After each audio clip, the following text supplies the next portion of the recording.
เขามานั่งแคมปิ้งกันเต็มเลยทำไมไม่ไปหึทำไมไม่ไปดูแคมปิ้ง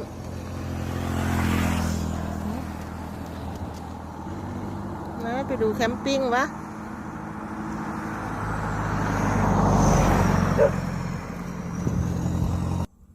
ไอ้ปุ้ย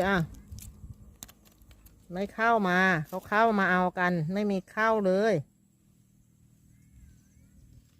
ตายแล้วคนละอันนอนกันเป็นแถวไม่เคยชอบข้าวไอ้บ้านเนี้ย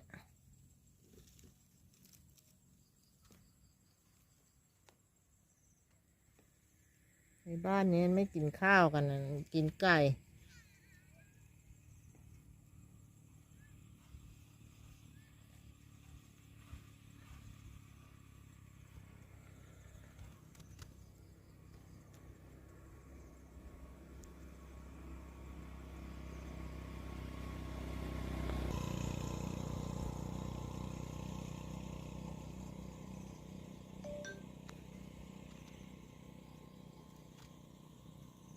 มืดแล้ว